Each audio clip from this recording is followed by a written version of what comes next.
যে আলী রাদিয়াল্লাহু আনহু থেকে বর্ণিত আছে রাসূলুল্লাহ সাল্লাল্লাহু আলাইহি ওয়াসাল্লাম বলেছেন, হাদিসটা খুব ভালো করে শুনুন। রাসূলুল্লাহ সাল্লাল্লাহু আলাইহি ওয়াসাল্লাম বলেছেন, যখন আমার উম্মত এই 15টা পাপে লিপ্ত হবে, এই 15টা পাপে লিপ্ত হবে, তখন তাদের উপর আল্লাহর পক্ষ থেকে আযাব এবং গজব আসতে শুরু করবে। হাদিস আসলে অনেক আছে, কিন্তু সবগুলো বলার সময় থাকবে না, আমি মূল কয়েকটা বলছি, এগুলোর মধ্যে সব পড়ে যাবে ইনশাআল্লাহ। যখন আমার উম্মত এই 15টা কাজ করবে, তখন তাদের উপর আল্লাহর পক্ষ থেকে আযাব এবং গজব অবধারিত আসবে। এক নাম্বার পাপ যখন এই উম্মতের মানুষ করবে, যখন তারা গনিমতের মালকে ব্যক্তিগত সম্পদ মনে করবে। গনিমতের মাল বোঝেন? রাষ্ট্রীয় সম্পদ, পাবলিক প্রপার্টি, এটাকে যখন মানুষ ব্যক্তিগত সম্পদ মনে করে ব্যবহার করা শুরু, এটা কি মিল পাওয়া যায়? আচ্ছা। 2 নাম্বার, যখন কারো কাছে আমানত রাখা হবে, আমানত, এবং সে এটাকে ব্যক্তিগত সম্পদ মনে করবে। বুঝতে পারছেন? আমানত রেখেছে, এটা খেয়ানত না করাটাই কর্তব্য, কিন্তু এটাকে যখন ব্যক্তিগত সম্পদের মতো মানুষ ইউজ করবে, শেষ করে ফেলবে, নষ্ট করে ফেলবে, তখন আল্লাহর আযাব আসবে।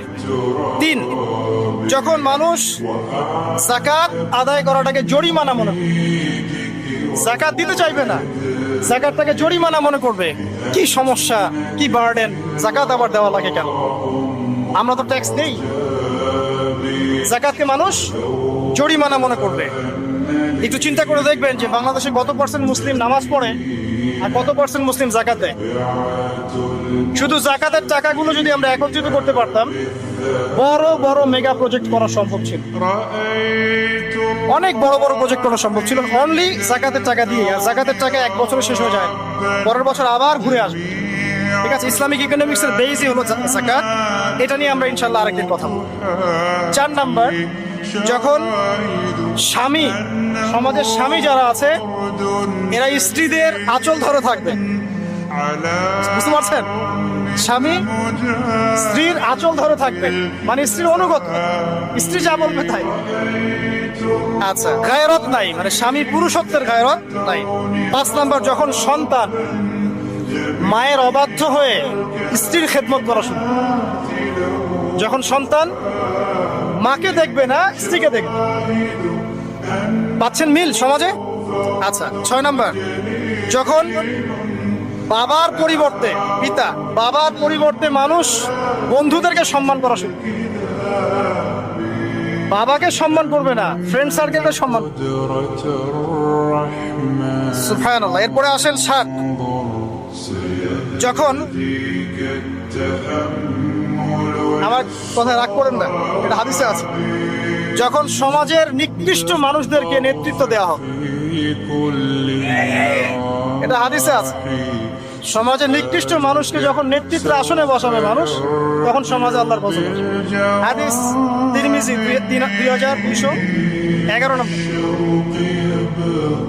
এরপরে 8, নবী সাল্লাল্লাহু আলাইহি ওয়াসাল্লাম বলছেন, যখন কোনো ব্যক্তিকে সম্মান করা হবে তার টর্চার থেকে বাঁচার জন্য, যখন কোনো মানুষের সম্মান করা হবে তার শাস্তি থেকে বাঁচার জন্য, মানে মানুষ মন থেকে সম্মান আসছে না, ভয়ে আপনি সম্মান দিচ্ছেন, এই অবস্থা যখন আসবে তখন আল্লাহর আযাব আসবে। তারপরে 9, যখন মসজিদের মধ্যে, দেখবেন অনেক মসজিদ আছে বাংলাদেশে, মসজিদের মধ্যে হট্টগোল বেড়ে যাবে, মসজিদের মধ্যে হট্টগোল বেড়ে যাবে, আর মসজিদগুলো হবে চাকচিক্যময়, হেদায়েত উঠে যাবে।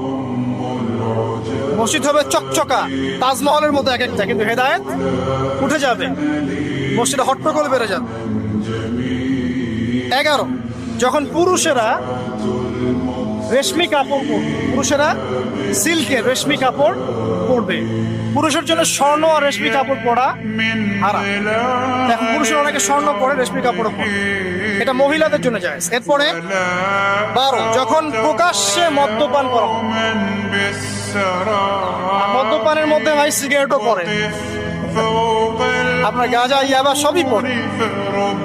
যারা প্রশাসনে আছে, আমাদের এখানে অনেক ভাই প্রশাসনে আছে, তারা জানে যে মাদক দ্রব্য নিয়ন্ত্রণ করতে তাদেরকে কত হ্যাসেল পোহাতে হবে।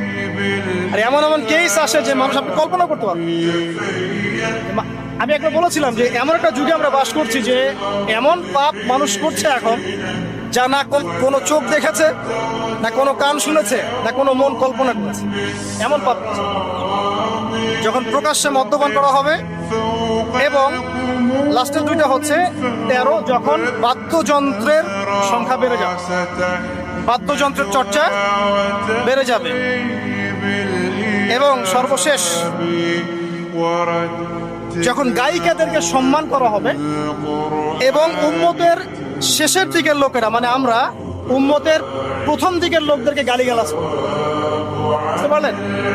যখন মাদকদ্রব্য প্রকাশ্যে পান করা হবে, যখন আপনার রেশমি কাপড় পুরুষেরা পরবে, যখন বাদ্যযন্ত্র তৈরি করা হবে, চর্চা করা হবে, এবং গায়িকাদেরকে সম্মান করা হবে, এবং যখন এই উম্মতের শেষের মানুষেরা উম্মতের প্রথম দিকের মানুষদেরকে গালিগালাজ করবে। সাহাবীরা কি জানতো? আয়েশা রাদিয়াল্লাহু আনহার চরিত্র অমুক ছিল, এই ছিল, সেই ছিল, ইত্যাদি। নাউযুবিল্লাহ।